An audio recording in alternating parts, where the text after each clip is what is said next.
One piece chapter 11 से 16 के spoilers आ चुके हैं और उसी के साथ एजेंडा पीस भी। जहां आज का क्वेश्चन है, क्या रॉजर पायरेट्स हरामी थे? क्या रॉजर पायरेट्स सही बंदे थे? क्या रॉजर पायरेट्स अपना काम बनता भाड़ में जाए जनता विचारधारा रखने वाले लोग थे, या फिर रॉजर पायरेट्स बस रॉजर पायरेट्स थे? सो तुम्हारा टाइम शुरू होता है अब, तब तक मैं स्पॉयलर्स की बात कर लो यार। सो अगेन वही शुरुआत लोगों के रिएक्शन के साथ होती है, लेकिन इस बार भाई लोगों ने काफी अच्छा सवाल पूछा है, क्योंकि वेगापंक ने उनके आगे ये रिवील कर दिया था कि वॉइड सेंचुरी के टाइम पे वेगापंक वर्सेस वर्ल्ड गवर्नमेंट की वॉर हुई थी, जिसके अंदर एंशिएंट वेपन यूज हुए थे और वही एंशिएंट वेपन्स आज भी यूज होने के लिए रखे हुए हैं, जहाँ पे जो वॉर है अभी भी वो खत्म नहीं हुई है। जिसको सुन के सबके मन में यही डाउट था कि जो वॉर करने वाले थे वो तो यार 800 साल पहले मर गए होंगे, तो ये वॉर कैसे कंटिन्यू हो रही है? एंड वेल ये उसी इंपॉर्टेंस का क्वेश्चन है जो कि भाई यूपीएससी के अंदर तो ऑब्वियसली नहीं आएगा, लेकिन जिस बंदे ने रॉजर से भाई वन पीस के बारे में पूछा था, हम इस क्वेश्चन को उससे कंपेयर कर सकते हैं। सो अब ये क्वेश्चन पूछा है तो भाई वेगापंक इसके बारे में बात तो करेगा ही, और ये जो क्वेश्चन है वो डायरेक्टली रिलेट करता है ईमू से, जिसको हम इस चैप्टर के अंदर फिर से देखेंगे। एंड लुक्स लाइक वो यहाँ पे विवी की फोटो को घूर घूर के देख रही है। बट अभी के लिए वो सब छोड़ो भाई, ये सारे मेम्स बनाता कौन है यार? भाई ये वन पीस वाले लिटरली कुछ भी कर सकते हैं। सो यहाँ पे इस फोटो को देख के लोगों का असम्पशन यही है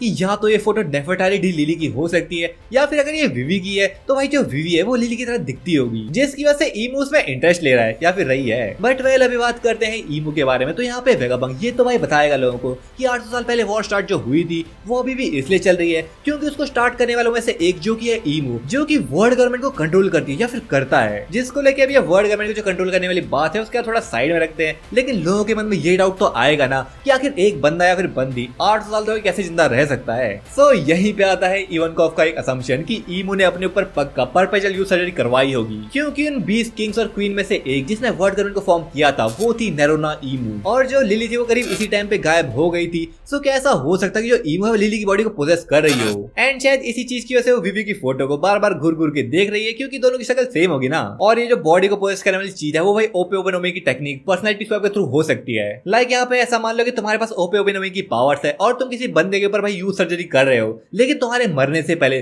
तुम भाई बॉडी स्वैप टेक्निक को यूज करो। सो यहाँ पे जो चीज मैंने कही अगर वो करना पॉसिबल है तो भाई ईमो के पास मे भी भाई ओपे ओबेनोमी फ्रूट होगा, जिसकी मदद से उसने लिली के ऊपर भाई यूज सर्जरी करी होगी। एंड वेल फिर वो पर्सनैलिटी स्वैप को यूज करके लिली की बॉडी के अंदर आ गई होगी। एंड वेल ऐसे ही ईमो को लिली की बॉडी मिल गई होगी। सो वेल भाई इस चीज को वेगापंक काफी जल्दी रिवील तो कर ही देगा, क्योंकि ईमो का फेस हमारे सामने आने में ज्यादा टाइम बचा नहीं है। एंड ऑल्सो विवी की बात यहाँ पे कर रही है तो अराबास्टा में जो लोग थे वो विवी के मिसिंग पोस्टर को देख रहे थे, उसकी बात कर रहे थे, क्योंकि भाई एक तो उनका राजा चल बसा है, ऊपर से उनकी प्रिंसेस भी गायब है। एंड ये 2 बार भाई ईमो वाले चैप्टर के अंदर विवी को शो करना कुछ ना कुछ कनेक्शन दार प्रूव करता है। जिसके बाद वेगापंक एक ऐसी चीज की बात करता है जिसने भाई ये कंफर्म कर दिया कि जिस चीज को यूज करके ईमो ने भाई लुशिया को उड़ाया था वो असल में मदर फ्लेम नहीं था, बल्कि वो था एंशिएंट वेपन यूरेनस। क्योंकि जो वेगापंक यॉर्क है उसने मदर फ्लेम का एक छोटा सा पोर्शन भाई गोरसे को दे दिया था, जो कि बस एक तरीके का पावर प्लांट है जो कि भाई एंशिएंट वेपन्स के लिए एनर्जी सोर्स की तरह काम करता है, लाइक अ सेल और अ बैटरी। और इसको यूज करके ईमो ने लुशिया को डिस्ट्रॉय किया हो, जो कि इस चीज को भी कंफर्म करता है कि आखिर क्यों ईमो ने इतने टाइम तक भाई एंशिएंट वेपन को यूज नहीं किया, क्योंकि ईमो के पास इसको यूज करने के लिए एनर्जी का सोर्स था ही नहीं, जो कि भाई वॉइड सेंचुरी के टाइम पे 200 बार यूज करके खत्म हो गया होगा। आई मीन अगर एक बार में 1 मीटर सी लेवल बढ़ रहा तो भाई 200 बार यूज करना पड़ा होगा ना 200 मीटर सी लेवल बढ़ने के लिए। लेकिन यहाँ पे एक और इंटरेस्टिंग चीज ये है कि ये चोरी करने वाली बात भाई एक्चुअली वेगापंक को नहीं बताया,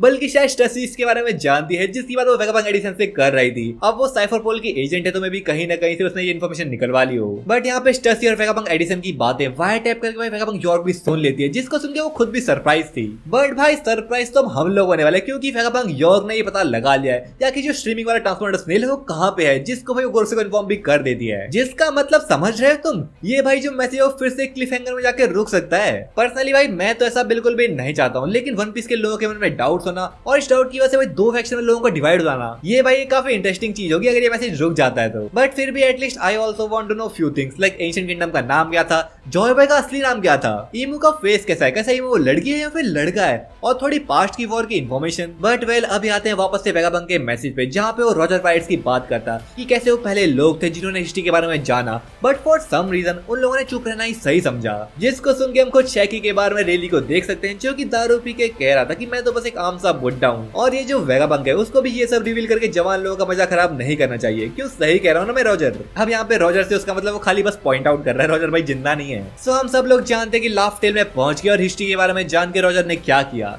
ही लव। तो भाई अब मैं तो जज करने वाला कौन होता हूँ कि उनका रीजन क्या था हंसने का ऐसी वॉर को सुन के जहाँ पे इतने लोग मर गए थे। बट यहाँ पे हम ये चीज देख सकते हैं कि उन लोगों ने बोला था कि वन पीस के पास वो कुछ ज्यादा ही जल्दी पहुंच गए और इसको ढूंढते हुए कोई ना कोई जरूर आएगा जो कि हम सब लोगों को सरपास कर देगा। सो वो लोग या तो ये सब चीजें भाई सब लोगों के आगे रिवील करके सब लोगों को डराना नहीं चाहते हैं, क्योंकि वो लोग इसके बारे में भाई क्या ही कर सकते हैं। तो जिस प्रॉब्लम के बारे में तुम लोग कुछ कर ही नहीं सकते उसके बारे में सोचने का क्या ही फायदा। या तो भाई ऐसा कुछ पागल वाला रीजन ही रहा होगा जिसको हम लोग खुद लाफ के अंदर पहुंच के देखेंगे और हम लोग भी खुद पागलों के साथ हंस रहे होंगे। लेकिन अब बात करते हैं कि इंपॉर्टेंट टॉपिक की, जहाँ पे चैप्टर 11, 13, 19 पेजेस का था, चैप्टर 11, 14, 15 पेजेस का था, चैप्टर 11, 15, 17 पेजेस का था, और ये जो चैप्टर 11, 16 है वो बस 13 पेजेस का होने वाला है। ओडा सेंसे को भाई लगता है प्राइम नंबर्स को ज्यादा ही पसंद आ रहा है, कहीं अगला चैप्टर 11 पेजेस का ना निकले। Okay, but on a serious note, अगर ये भाई ओडा सेंसे की हेल्थ से रिलेटेड है फिर तो भाई ठीक है, लेकिन आई थिंक वन पीस मांगा और जो एनिमे है वो काफी क्लोज पहुंच चुके हैं, जहां करीब 30 चैप्टर्स का ही फर्क रह गया है। और जिस हिसाब से वीकली शोनन जंप्स के ब्रेक, ओडा सेंसे के ब्रेक, हॉलीडे ब्रेक